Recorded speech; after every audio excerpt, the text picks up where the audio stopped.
जी, आपके लोकप्रिय प्रत्याशी सलिल देशमुख जी, आपके एनसीपी के जिले के अध्यक्ष प्रवीण भाई, शिवसेना उद्धव ठाकरे के नेता और कार्यकर्ता, आम आदमी पार्टी के हमारे साथी नेता और कार्यकर्ता, कांग्रेस पार्टी के जो यहाँ पे नेता और कार्यकर्ता हैं, महाविकास अघाड़ी के सभी साथियों को हृदय से बधाई देना चाहता हूं और आप सबका अभिनंदन करना चाहता हूं। इतनी रात को आप लोग इतनी बड़ी संख्या में यहां मौजूद हैं। साथियों और दोस्तों, मैं दिल्ली से चल के यहां पर इसलिए आया कि ये जो शख्स बैठे हैं अनिल देशमुख जी, इनके साथ वही काम किया गया, वही गुंडागर्दी की गई, वही प्रताड़ना की गई जो दिल्ली के अंदर आम आदमी पार्टी के नेताओं के साथ की गई। हमारे नेता अरविंद केजरीवाल को पकड़ के जेल में डाला, मनीष सिसोदिया को पकड़ के जेल में डाला, सत्येंद्र जैन को पकड़ के जेल में डाला, मुझे पकड़ के जेल में डाला। आम आदमी पार्टी को खत्म करने की कोशिश की, एनसीपी को खत्म करने की कोशिश की, लेकिन ये बहादुर शख्स है कि 14 महीने जेल में भी रह के नरेंद्र मोदी और बीजेपी के सामने नहीं झुके। इसलिए मैं इनके लिए आया। इन्होंने लड़ाई लड़ी और मैं कल इनसे चर्चा कर रहा था कि मेरी इनसे मुलाकात भी नहीं हुई थी। ऑल पार्टी मीटिंग हो रही थी संसद के अंदर, लोकसभा का सत्र शुरू होने से पहले, और वहां मैंने विषय उठाया था कि 109 बार सीबीआई के छापे अनिल देशमुख के घर पे मारे गए। 109 बार इनके छोटे बच्चे से पूछा गया, बताओ ये अंकल आते हैं, इनकी फोटो पहचानते हो? इस तरीके से आप गुंडागर्दी कर रहे हैं। भारतीय जनता पार्टी के लोगों ने बाबा साहब डॉक्टर भीमराव अंबेडकर के संविधान को कुचलने का काम किया, लोकतंत्र की हत्या करने का काम किया, दो पार्टियों को तोड़ने का काम किया। इस बार के चुनाव में इनकी जमानत जब्त करा के कहना गद्दारों को माफी नहीं देंगे। उद्धव ठाकरे जी की पार्टी तोड़ दी, उनके विधायक खरीद लिए। शरद पवार जी की पार्टी तोड़ दी, उनके विधायक 50-50 करोड़ में खरीद लिए। विधानसभा के अंदर नारे लगे, 50 खोके एकदम ओके, 50 खोके एकदम ओके। अरे महाराष्ट्र की जनता ने विधायक चुना था बच्चों के स्कूल बनवाने के लिए, विधायक चुना था अपनी सड़कें बनवाने के लिए, विधायक चुना था किसान की समस्या के समाधान के लिए, विधायक चुना था नौजवानों के रोजगार के लिए। वो विधायक 50 करोड़ में बिक गया। ऐसे गद्दारों को छत्रपति शिवाजी महाराज के मानने वाले हराएंगे, हराएंगे और हराएंगे। ये संदेश आपको देना है। किसी की तीर कमान चुरा ली, शरद पवार साहब की घड़ी चुरा ली, घड़ी चुरा ली। मैंने सुना था बाइक चोर होते हैं, कार चोर होते हैं, हमारी बहनों ने सुना होगा सोना चोर होते हैं, लेकिन ये बीजेपी वाले ये पार्टी चोर है, पार्टी चोर। कहीं तीर कमान चुराते हैं, कहीं घड़ी चुरा लेते हैं। और अनिल देशमुख जी के नाम से एक घड़ी वाला खड़ा कर दिया यहां पे। कितने फरेबी लोग हैं आप सोचिए, आप कितने फरेबी लोग हैं। अरे घड़ी वालों, भाजपा वालों, ये इस क्षेत्र की जनता ने तुम्हारे फरेब को पहचान लिया है और अब इनको मालूम है कि घड़ी बंद हो चुकी है। तुतारी बचाता हुआ आदमी सलिल देशमुख का चुनाव निशान है, उस पे बटन दबाएंगे। किसी गलतफहमी में मत रहना। तुतारी बजाना है भ्रष्टाचार के खिलाफ, तुतारी बजाना है महाराष्ट्र को जगाने के लिए, तुतारी बजाना है गद्दारों को सबक सिखाने के लिए, तुतारी बजाना है आपके क्षेत्र के विकास के लिए, तुतारी बजाना है महाराष्ट्र से करोड़ की योजना जो गुजरात लेके गए हैं, उसकी लड़ाई लेकर वापस लाने के लिए तुतारी बजाना है आपको, तुतारी। साथियों और दोस्तों, भारत के प्रधानमंत्री ने महाराष्ट्र के साथ सौतेली मां जैसा व्यवहार किया। एक दो नहीं, 16 योजनाएं, 16 प्रोजेक्ट उठा के महाराष्ट्र से गुजरात लेके गए। 2 लाख करोड़ का प्रोजेक्ट। आपके बच्चों को रोजगार मिलता, महाराष्ट्र की तरक्की होती, विकास होता। लेकिन प्रधानमंत्री नरेंद्र मोदी गुजरात लेके चले गए वो योजना। इसलिए मैं आपसे कहने के लिए आया हूं कि इस बार के चुनाव में जिन लोगों ने आपको धोखा देने का काम किया, उनसे सवाल पूछना और उनको सबक सिखाने का काम करना। और अनिल देशमुख जी ने 14 महीने जो जेल के अंदर बिना किसी मामले के झूठे मुकदमे में प्रताड़ना झेली है, इसलिए सूद ब्याज समेत इनके बेटे को वोट देके यहां से जिताने का काम करना है, यहां से विधानसभा में भेजने का काम करना। 5 बार विधायक के रूप में आपकी सेवा की इन्होंने, मंत्री के रूप में इस क्षेत्र का विकास किया। अब इनके बेटे के हाथों में इस क्षेत्र के लिए आगे बढ़ने के लिए आप मौका दीजिए, ये आपसे अपील करने आया हूं। प्रधानमंत्री आते हैं चुनाव प्रचार में, मैं मोदी जी के बारे में कहता हूं, मोदी जी के अंदर कोई काबिलियत हो ना हो, लेकिन गंजे को भी कंघी बेच सकते हैं। झूठ बोलने में मास्टर आदमी है देश के प्रधानमंत्री। क्या बोला था आपसे? बड़े भाइयों और बहनों, वोट दे दो, 2 करोड़ नौकरी नौजवानों को हर साल देंगे। मिल गई 2 करोड़ नौकरी आपको? 20 करोड़ नौकरी मिल गई क्या 10 साल में?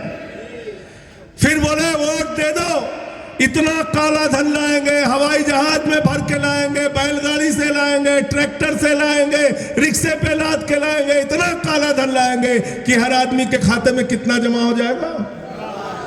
सबको याद है, कोई भूला नहीं है। 15 लाख आ गए आपके? नहीं आए। सबसे ज्यादा नाराज लालू यादव जी हैं। कह रहे हमारे 7 गो बेटा बेटी, मैं और राबड़ी, सबसे ज्यादा पैसा हमारा आने वाला था, 1 पैसा नहीं आया। उसके नाम पे धोखा दिया। फिर बोले महंगाई कम कर देंगे, पेट्रोल 50 रुपए का हो जाएगा, डीजल 40 रुपए का हो जाएगा। पेट्रोल 110 रुपए में बिका, डीजल 100 रुपए में बिका, सरसों का तेल 300 रुपए में बिका, दाल 250 रुपए में बिकी, प्याज 250 रुपए में बिका, लहसुन 600 रुपए में बिका। आसमान पे महंगाई पहुंच गई, आसमान पे महंगाई पहुंच गई। जब देश की वित्त मंत्री से पत्रकारों ने पूछा, अरे टमाटर के दाम महंगे हो गए, प्याज 300 रुपए किलो हो गई, तो वित्त मंत्री ने कहा मैं प्याज नहीं खाती, प्याज नहीं खाती। मैं आप लोगों से कहने के लिए आया हूं, इस बार जब आपसे बीजेपी वाले वोट मांगने के लिए आए तो तुम कह देना हम वोट नहीं देते। गलत तो नहीं कह रहा हूं? कहना नहीं कहना है। ये भारतीय जनता पार्टी नहीं है, भारतीय झूठा पार्टी है, झूठ बोलने वालों की पार्टी है। भारत के प्रधानमंत्री 10 साल के बाद आपके बीच में आते तो ये नहीं बताते कि महाराष्ट्र के विकास के लिए क्या किया, ये नहीं बताते कि आपके बच्चों के लिए कितने स्कूल खोले, ये नहीं बताते कि कितने अस्पताल खोले, ये नहीं बताते कि कितनी सड़कें बनाई, ये नहीं बताते कि महाराष्ट्र के विकास के लिए कितने उद्योग धंधे लगाए, ये भी नहीं बताते कि किसानों को सोयाबीन का दाम क्यों नहीं मिलता, संतरे का दाम क्यों नहीं मिलता, कपास का दाम क्यों नहीं मिलता, ये भी नहीं बताते कि महाराष्ट्र का किसान आत्महत्या करने के लिए मजबूर क्यों है। मुझे शर्म आती है, भारत के प्रधानमंत्री कभी कहते हैं मंगलसूत्र चोरी हो जाएगा, कभी कहते हैं भैंस चोरी हो जाएगी, कभी कहते हैं रोटी चोरी हो जाएगी। प्रधानमंत्री ने शर्मनाक बयान दिया, कहते हैं बेटी चोरी हो जाएगी। मैं कहता हूं मोदी जी, अगर आपके रहते हुए बेटी चोरी हो जाएगी तो इस्तीफा दो प्रधानमंत्री के पद से और गुजरात में जाके घास छीलो, तुमको प्रधानमंत्री रहने का अधिकार नहीं है। गलत तो नहीं कह रहा हूं? 10 साल से तुम प्रधानमंत्री हो, रक्षा मंत्री तुम्हारा, गृह मंत्री तुम्हारा, 22 राज्यों में तुम्हारी सरकार, और तुम कह रहे हो बेटी सुरक्षित नहीं है। अभी क्या बोल रहे हैं प्रधानमंत्री जी? कह रहे एक हैं तो सेफ है। मैंने कहा ये बात उन्होंने अडानी के लिए कही है कि हम तुम एक रहेंगे तो हमारे बच्चे सेफ रहेंगे। दुबई में जाते हैं, यहां नारा लगाते हैं मुसलमानों के खिलाफ, दुबई में जाते हैं, कतर में जाते हैं तो शेखों से गले मिलते हैं। गुजरात के विकास के लिए दुबई के सुल्तान को बुलाते हैं मोहम्मद बिन सलमान, कहते हैं माई ब्रदर मोहम्मद बिन सलमान, क्योंकि वहां जैसा का धंधा चल रहा है, मोदी जी के भतीजे का धंधा चल रहा है। इसलिए दुबई के, कतर के मुसलमानों से नफरत नहीं, हिंदुस्तान के मुसलमानों से नफरत है। उनके खिलाफ फैलाना है, उनके खिलाफ भड़काना है। कभी नारा देते हैं बटे। हमारे यहाँ के एक योगी जी आए थे, बताइए आप, भगवा पहनते हैं, भगवा पहनते हैं। भगवा की मर्यादा तो पता है ना, बहनें हमारी बैठी हैं यहां पे। अनिल भाई, भगवा की कितनी बड़ी मर्यादा है। संत, योगी, आपके नाम क्या गए? अगर संत लग गया, योगी लग गया, हिंदू धर्म का तमगा लग गया, तो आप नफरत की भाषा नहीं बोल सकते। योगी और संत का काम होता है, साधु का काम होता है समाज में समरसता लाना। साधु का काम समाज को लड़ाना और बांटना नहीं होता। कह रहे बटेंगे तो कटेंगे। मैं महाराष्ट्र के लोगों आपसे कहने के लिए आया हूं, अगर आप बटोगे तो आपके बच्चों के सरकारी स्कूल बंद हो जाएंगे। अगर आप बटोगे तो आपके सरकारी अस्पताल बंद हो जाएंगे। अगर आप बटोगे तो आपकी सड़कें टूटी हुई होंगी। अगर आप बटोगे तो महाराष्ट्र से 2 लाख करोड़ की योजना गुजरात चली जाएगी। अगर आप बटोगे तो किसान आत्महत्या करने के लिए मजबूर होगा। अगर आप बटोगे तो भारत की सेना को 4 साल के ठेके पे रख दिया जाएगा। इसलिए न बटिए, न कटिए और मिल के बीजेपी को रपटिए। तैयार है सब लोग? हाथ उठा के बताओ पीछे तक। सब लोग तैयार है ना? सब लोग तैयार हैं? इस बार महाविकास अघाड़ी की सरकार बनने जा रही है। और किसी गलतफहमी में मत रहना। ये धमकी देते हैं रोज आपको बीजेपी वाले, कहते हैं 1500 रुपए बहनों को दिया है, अगर वोट नहीं दिया तो इसकी योजना बंद कर देंगे। कहते हैं नहीं कहते हैं? कहते हैं ना। अरे तो भाजपा की तो सरकार नहीं बन रही, महायुति की सरकार नहीं बन रही, महाविकास अघाड़ी की सरकार बन रही है। और वो सरकार कह रही है हम 1500 नहीं 3000 रुपए प्रति माह महिलाओं को देंगे। नौजवानों को रोजगार देने की बात कह रही है महाविकास अघाड़ी, और कह रही है जब तक नौजवान बेरोजगार रहेगा 4000 रुपए बेरोजगारी भत्ता हर महीने दिया जाएगा। 3 लाख रुपए तक का किसानों का कर्जा माफ किया जाएगा। और दिल्ली में केजरीवाल साहब ने माताओं बहनों के लिए बस की यात्रा फ्री की है। महाविकास अघाड़ी ने अपने घोषणा पत्र में लिखा है महाराष्ट्र में सरकार बनने के बाद माताओं बहनों के लिए बस की यात्रा पूरी तरह से फ्री रहेगी। आप इसके नाम पर वोट देना, अपने मुद्दों के नाम पर वोट देना, अपने बच्चों के भविष्य के लिए वोट देना। मेरे भाइयों और बहनों, महाराष्ट्र के भविष्य के लिए वोट देना। ये नकली नारों के चक्कर में मत पड़ना, ये नफरत फैलाने वालों के चक्कर में मत पड़ना। वो आपकी तरक्की कभी नहीं कर सकते। अभी कल मुझे पता चल रहा है अमित शाह आने वाला है यहाँ पे। ये रंगा बिल्ला की जोड़ी है पूरे हिंदुस्तान में। कहीं कोई जाता है, कहीं कोई जाता है, कहीं कोई जाके गुंडागर्दी करता है, कहीं कोई जाके गुंडागर्दी करता है। मुझसे लोग कह रहे थे कि ये बीजेपी का क्या आप मतलब समझते हैं? मैंने कहा ये कोई राजनीतिक पार्टी नहीं है, ये एक अपहरण गैंग है जो विधायकों का अपहरण करती है, सांसदों का अपहरण करती है, सरकारों को तोड़ती है, मरोड़ती है। बटेंगे कटेंगे का नारा दे रहे, कौन बांट रहा है समाज को? आज बीजेपी का नेता कुंभी समाज के लोगों को गाली देता है, कहता है 500 रुपए में बिकने वाली कौम है। मैं आपसे कहने के लिए आया हूं, सारे ओबीसी समाज के लोग इकट्ठा होकर इनको जवाब दो, इनकी जमानत जब्त कराने का काम करो। आपको अपमानित करने का काम करते हैं। कौन बांट रहा है समाज को? मैं पूछना चाहता हूं, 100 साल हो गए आरएसएस को, एक भी आरएसएस का प्रमुख 100 साल के अंदर दलित नहीं बना, आदिवासी नहीं बना, पिछड़ा नहीं बना। आखिर क्यों? क्योंकि ये बाबा साहब के संविधान को नहीं मानते, पिछड़ों को नहीं मानते, दलितों को नहीं मानते, आदिवासियों को नहीं मानते। इस देश की 85% आबादी के प्रति इनके मन में कोई निष्ठा नहीं है। समाज को बांटने का काम तो ये लोग कर रहे हैं, ये लोग समाज को बांटने का काम कर रहे हैं। और इसीलिए भगवान श्री राम ने संदेश दिया है। अरे महाराष्ट्र के लोगों में आपसे कहना चाहता हूं, जब भगवान श्री राम ने इनका साथ छोड़ दिया तो आप भी इनका साथ छोड़ दो। अयोध्या हारे ये लोग, अंबेडकर नगर हारे ये लोग, सुल्तानपुर हारे ये, कौशाम्बी हारे, प्रयागराज हारे, चित्रकूट हारे, रामटेक हारे, नासिक हारे, रामेश्वरम हारे, सीतापुर हारे, रामपुर हारे। जहां जहां से राम गुजरे सारी सीटें भाजपा वाले हार गए। क्योंकि भगवान ने कहा हमें नफरत कराने वाले लोग नहीं चाहिए। क्योंकि हमारी रामचरितमानस की चौपाई कहती है सब नर करें ही परस्पर प्रीति, सारे लोग आपस में प्यार से रहें। यह हिंदू धर्म का संदेश है। हिंदू धर्म कहता है वसुदेव कुटुंबकम, पूरा विश्व हमारा परिवार है।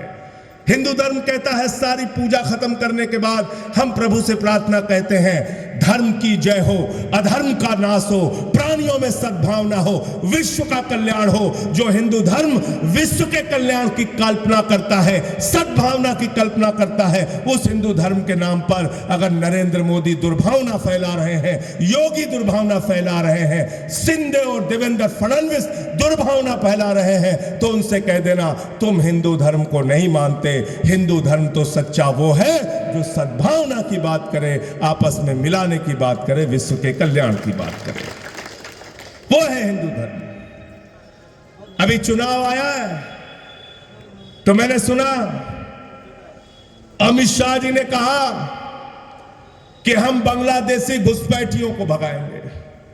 एक तो अनिल भाई सबसे बड़ी मुसीबत यह है कि आप तो लड़ रहे हो चुनाव महाराष्ट्र के मुद्दे पे, आप लड़ रहे हो यहां विधानसभा में विकास कैसे होगा। आपके बेटे ने सलील ने अभी बताया ये योजना लाएंगे, वो योजना लाएंगे। ये हिंदुस्तान के चुनाव में भाजपा वाले हिंदुस्तान का नाम कम लेते हैं, पाकिस्तान का नाम ज्यादा लेते हैं, बांग्लादेश का नाम ज्यादा लेते हैं। लेते नहीं लेते बताओ हमको। अच्छा मैं आपसे पूछ रहा हूं, कह रहे बांग्लादेश के घुसपैठियों को हम भगाएंगे। अरे भैया नागपुर से बांग्लादेश की सीमा लगती है क्या? बताओ भैया, जोर से बताओ हमें, लगती है क्या बांग्लादेश की सीमा? मुंबई से लगती है क्या बांग्लादेश की सीमा? लगती है क्या? महाराष्ट्र से लगती है बांग्लादेश की सीमा क्या? छत्तीसगढ़ लगती है, मध्य प्रदेश लगता है, बांग्लादेश तो नहीं लगता। नहीं लगता ना। 10 साल से किसकी सरकार है केंद्र में? मोदी जी की। बांग्लादेश की सीमा किससे लगती है? असम से लगती है, त्रिपुरा से लगती है। केंद्र में भी बीजेपी की सरकार, असम में भी बीजेपी की सरकार, त्रिपुरा में भी बीजेपी की सरकार। मुझे जरा बताओ, जब बॉर्डर की सुरक्षा मोदी जी आपके पास है, अमित शाह जी आपके पास है, तो बांग्लादेश से मुंबई और नागपुर कोई बांग्लादेशी कैसे आता है? इसका जवाब दो, इसका हिसाब दो। मैं आपसे पूछना चाहता हूं, गलत तो नहीं कह रहा हूं? और कह रहे बांग्लादेशी घुसपैठियों को भगाएंगे। तो मैंने कहा 10 साल से यहां पे ओबामा की सरकार थी कि ट्रंप की सरकार थी? 10 साल से किसने रोका था तुमको? क्यों नहीं भगाया बांग्लादेशी घुसपैठियों को? चुनाव में तुमको बांग्लादेशी घुसपैठिया याद आता है। अब मोदी जी जब बांग्लादेश के 50 साल पूरे हो जाते हैं, शेख हसीना जी उनको बुलाती हैं, शरद पवार जी को नहीं बुलाती, उद्धव ठाकरे जी को नहीं बुलाती, अरविंद केजरीवाल को भी नहीं बुलाती। वो बुलाती हैं नरेंद्र मोदी जी को। नरेंद्र मोदी जी वहां जाते हैं तो कहते हैं मैंने बांग्लादेश की आजादी में जेल काटी है। कहते हैं नहीं कहते हैं? बताओ, झूठ मत बोलिए, सही सही बताइए। आप तो मोदी जी नहीं है, आप बताइए बोला था कि नहीं बोला था? मोदी जी ने बोला था मैं बांग्लादेश की आजादी का योद्धा हूं और मैंने बांग्लादेश की आजादी के लिए जेल काटी है। बताओ, तो ये अमित शाह जब आके कल यहां पे बोलेगा तो उससे कहना भाई तुम्हारा जो नरेंद्र मोदी हो तो बांग्लादेश का स्वतंत्रता संग्राम सेनानी है और तुम कह रहे हम बांग्लादेशियों को भगाएंगे। तो दोनों की बात नहीं होती क्या? आपस में बात नहीं होती क्या? और 10 साल में 10 बांग्लादेशी घुसपैठिया देवेंद्र फडणवीस बता दे या शिंदे बता दे या अमित शाह बता दे या नरेंद्र मोदी बता दे कि 10 बांग्लादेशियों को उन्होंने हिंदुस्तान से बांग्लादेश भगाया है, पूछ के बता देना। राष्ट्रवाद की बात करते हैं ये लोग, ये राष्ट्रवाद की बात करते हैं, ये हिंदू धर्म की बात करते हैं। इनसे राष्ट्रवाद सीखना है। भारत के पहले प्रधानमंत्री नरेंद्र मोदी, जिन्होंने नवाज शरीफ को पाकिस्तान के प्रधानमंत्री के रूप में अपने शपथ ग्रहण में बुलाया। भारत के पहले प्रधानमंत्री नरेंद्र मोदी, जिन्होंने आईएसआई को बुलाकर पठानकोट में हमारे शहीदों की जांच कराई। भारत के पहले प्रधानमंत्री नरेंद्र मोदी, जो बिना बुलाए पाकिस्तान के प्रधानमंत्री नवाज शरीफ के बर्थडे का केक काटने चले गए, जिंदल को ठेका दिलाने के लिए। भारत के पहले प्रधानमंत्री है और पहली पार्टी है भारतीय जनता पार्टी, जिसका राष्ट्रीय अध्यक्ष रक्षा सौदे में दलाली खाते हुए पकड़ा गया। भारत की पहली पार्टी है भारतीय जनता पार्टी, जिसके राष्ट्रीय अध्यक्ष लाल कृष्ण आडवाणी जिन्ना की कब्र पे मत्था टेकने गए थे। कोई दूसरा नहीं गया था, ये बीजेपी वाले गए थे। आप हमको राष्ट्रवाद सिखाएंगे? आपसे राष्ट्रवाद सीखना है। ये राष्ट्रवादी कांग्रेस पार्टी है शरद पवार की, ये आम आदमी पार्टी है, ये उद्धव ठाकरे जी की पार्टी है। हम अपनी सभा शुरू करते हैं तो भारत माता की जय लगा के शुरू करते हैं। हमको राष्ट्रवाद के लिए किसी का प्रमाण पत्र नहीं चाहिए। और इसलिए आपसे कहने के लिए आया हूं, विनती करने के लिए आया हूं कि जब अपना वोट देने के लिए जाना तो नरेंद्र मोदी जी की बात को याद करके जाना। मोदी जी ने क्या कहा था आपसे? भाइयों और बहनों, माताओं और बहनों, जब वोट देने के लिए जाना तो गैस का सिलेंडर देख के जाना। तब गैस के सिलेंडर का दाम था 400 रुपए। अब संजय सिंह आपसे कहने के लिए आए, जब अपना वोट देने के लिए जाना तो गैस का सिलेंडर देख के जाना, उसका दाम हो गया है 1200 रुपए। मोटरसाइकिल भी देख के जाना, उसमें 110 रुपए की पेट्रोल आपने भरवाई। डीजल की गाड़ी भी देख के जाना, उसमें 100 रुपए का डीजल भी आपने भरवाया। दाल का डब्बा भी देख के जाना, उसमें 250 रुपए की दाल भी आपने खरीदी। सरसों के तेल का डब्बा भी देख के जाना, उसमें 300 रुपए लीटर का सरसों का तेल भी आपने खरीदा।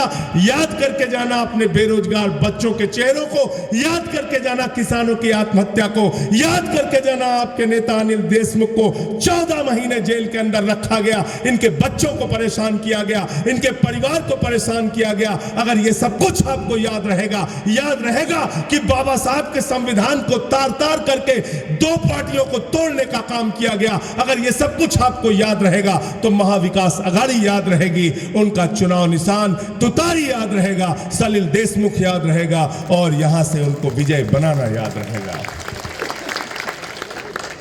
सबको याद रहेगा ना? वादा कर रहे हो? पीछे तक हाथ उठा के बताओ।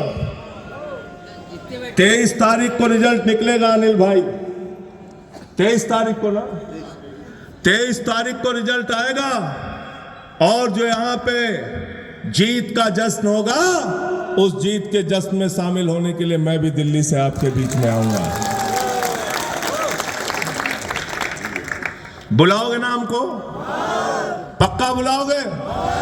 हाथ उठा के बताओ पीछे तक।